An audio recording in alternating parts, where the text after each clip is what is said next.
As of recording this video, we are a few hours away from the much anticipated release in fatewar. So, in today's video, we're going to be going over what you should be doing as soon as you start the game to kickstart your journey properly.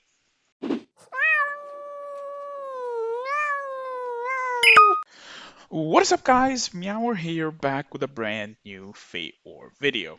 So the really anticipated release is coming out today. You have no idea how excited I truly am for this game. I think it's going to be amazing. But before I ramble about how amazing this game is going to be and everything, I think it's time for a proper starter guide to help you kickstart your journey properly. So before we get started, be sure to drop a like, don't forget to subscribe, and let's go. As soon as you load in the game, you're going to be greeted with the tutorial that you're probably going to be skipping. You're going to be skipping all the dialogue, blah, blah, blah, blah, blah, and then you're going to be thrown into the game with just the Chieftain Hall and the rest of the map fogged up. So what you're going to be doing is probably follow the quests on the left side till you reach a certain point, which is chapter 4, which I currently am because I accidentally recorded this video before and I forgot I had the mic muted, but it's whatever.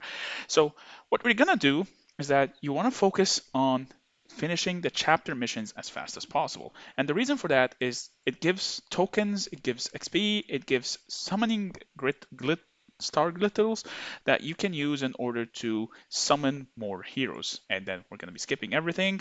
And then after some point, when you're done exploring, you're going to unlock the shrine. So the shrine is where you do your research.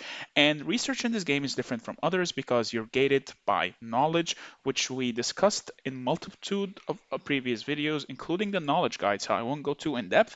However, what I will say is that as soon as you load up the game, your goal in the first week to 10 days is unlocking tier 4 as fast as possible. And to do that, you need to follow a certain pathway. So what I personally plan on doing is that I plan on unlocking a few of the economic researches here and there, all the way up to gravel roads and scholar circle research, a few levels there just to boost up the production speed and the transport capacity. And then I'm going to be focusing on military. I'm going to be going all in just enough to unlock the prerequisite for every single tech all the way to tier 4. And then afterwards, I'm going to be circling back and maxing out everything properly. I'm going to be maxing out scholar circle research, gravel roads, and then I'm going to be maxing out basic taxation and mathematics, and then I'm going to be branching out from there. So that way I have my checklist ready and I have my priorities set on what I want to achieve when it comes to the research.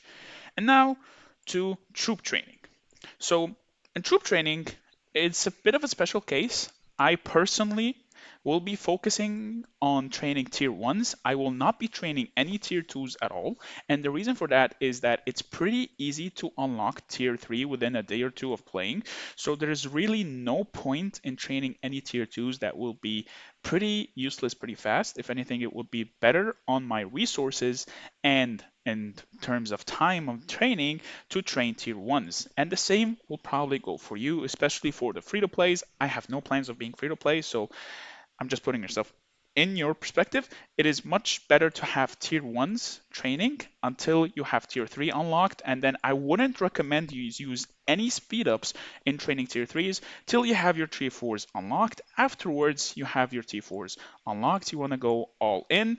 I would personally completely ignore beast riders till tier 4 maybe, and even then it's hard to justify training them because we don't have the most information about them. As again, a special video will be dedicated for them.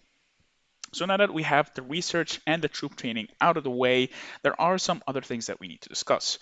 Starting off with the production buildings. We're going to be ignoring every single production building except for the small, the medium, and the large scholar circles because again, knowledge will be our most important research or the most important resource throughout the early to mid game because we want to set them up properly. We want to start upgrading our knowledge circles as fast as possible, starting by road increase, scholars capacity, transport, and study rate in a way that we leave nothing in the stockpile and we have everything set up nice and going. So we have a steady income, and that way we're able to keep up with our research goals.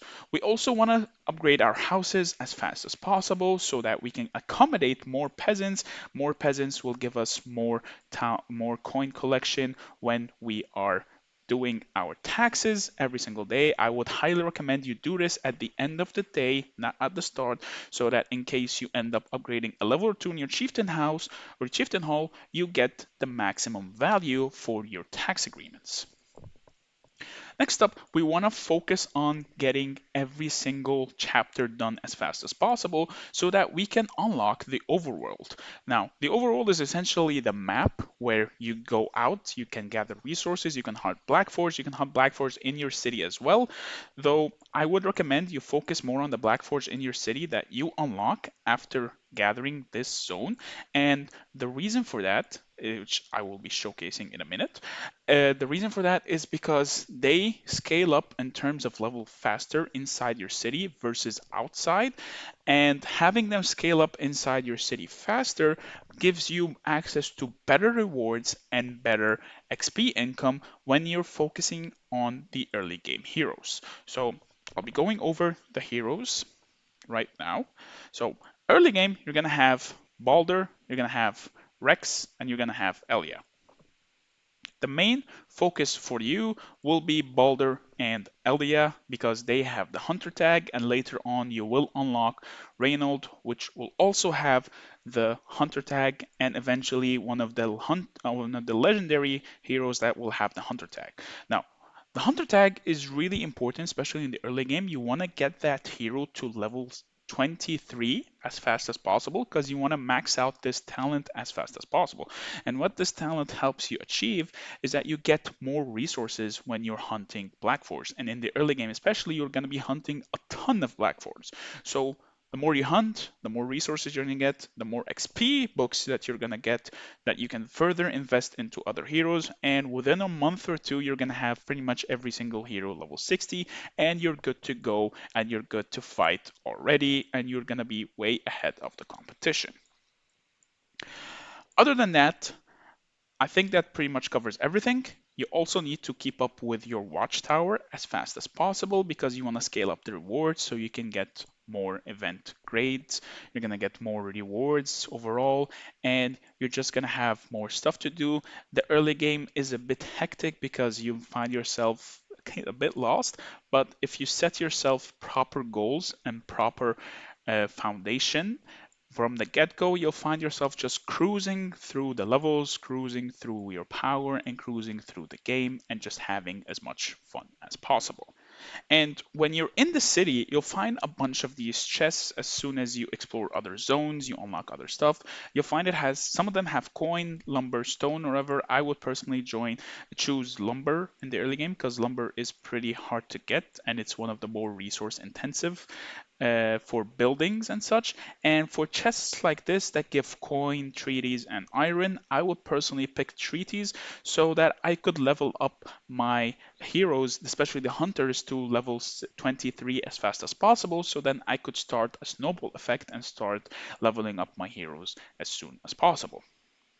And pretty much as you progress through the game, you're gonna be unlocking new features, and I will be sure to upload a specified guide for every single feature. That way you don't feel lost. However, till those videos are up, please don't be shy to ask me any questions, whether if it's in the comments down below or in the Discord. The link will be in the description, and I highly recommend you ask me in the Discord instead because, well, I'm not the best at reading the comments, and you guys can already tell that. But other than that, I believe that covers pretty much everything, especially your first hour in playing Fate War.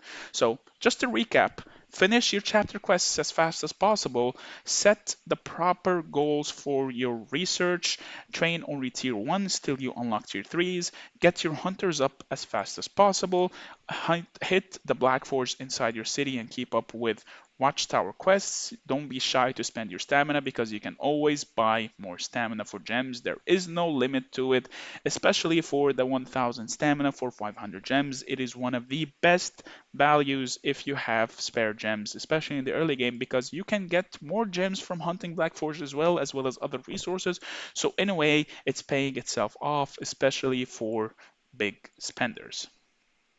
Other than that, I believe that's pretty much everything that you need to know, at least in the early game. I hope you guys liked this video. If you did, please be sure to drop a like. Don't forget to subscribe. Again, the link to the Discord will be in the description. And I hope to see you all, well, tonight when the game launches. Have a wonderful day, and I will see you in the next video. Meow meow. If you enjoyed this video, click here to watch the next video. Oh, meow meow meow. Meow meow meow meow meow meow. Meow meow meow. Meow, meow, meow, meow, meow.